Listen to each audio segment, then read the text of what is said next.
We're on the Great Wall of China, and we're chugging a beer. Dig in. Cheers. 冰棍儿冰糕快全冰了，有没有给他披件衣服啊？ About to practice.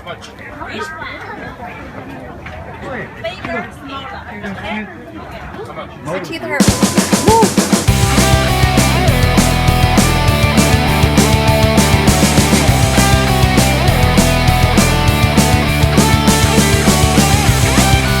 We pretty much jumped on a plane and flew back to Beijing.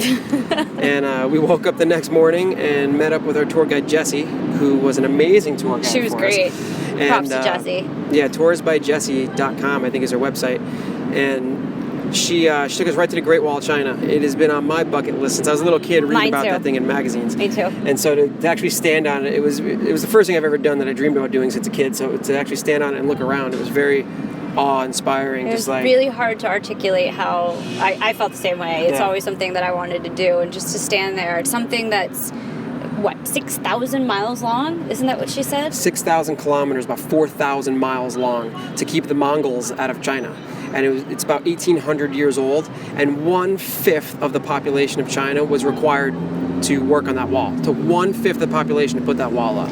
She mentioned too that each emperor or each dynasty created another part, so there was a lot of creation. But she also said at some point that once the threat was over, they stopped building. But most of the wall, I think she said too, is in shambles.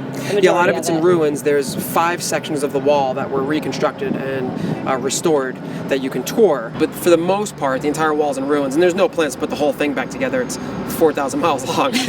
And they don't really have any enemies on the other side of the wall because China owns that section now anyway. Tidbit that we learned, the original foundation of the Great Wall of China, a factoid for everyone playing Jeopardy, was there was no cement back in those days, so they actually used sticky rice and sand as cement. Blows my mind. So that wall was held together with rice.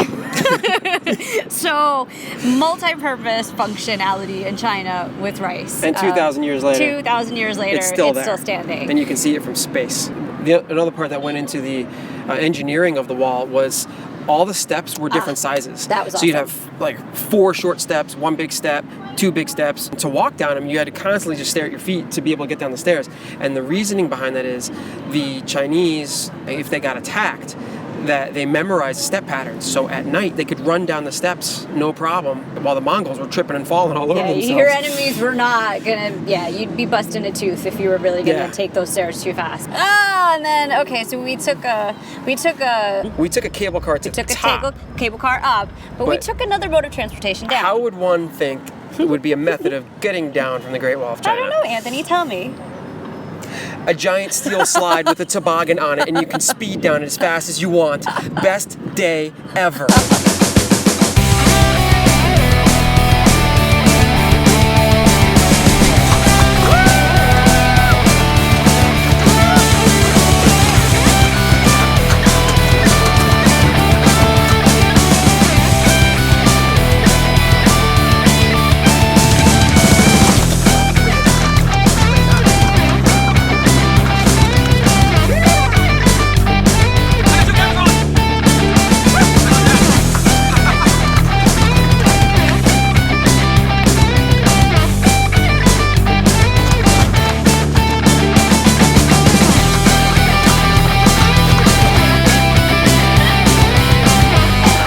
How much fun was that? That was freaking awesome. Jess, you can get in here too. That was fantastic. That was great. We owe her all the credit. Thanks, Jessie. It was fun. I really, hand to God, thought we were going to die a couple times because these cars look like they have not been maintained in the last 25 years. But Anthony's like, it's fine, get on it. Like, get on it, there's no excuses. We die on this, it's epic. It was a lot of fun. Yeah, just jump on. I didn't even second guess it. I'm like, yeah, they look like shit, but get on it. One of the highlights was I rear-ended Melissa. Yeah, even though there's signs everywhere to avoid collision, but yeah. I was filming with 2 cameras. He wasn't paying attention. What do you want from me? Well, you were paying attention, just not to what was in front of you. You were paying attention to the camera, precisely. Then I kicked my own... He kicked his own camera bag. I kicked my own camera. That was awesome.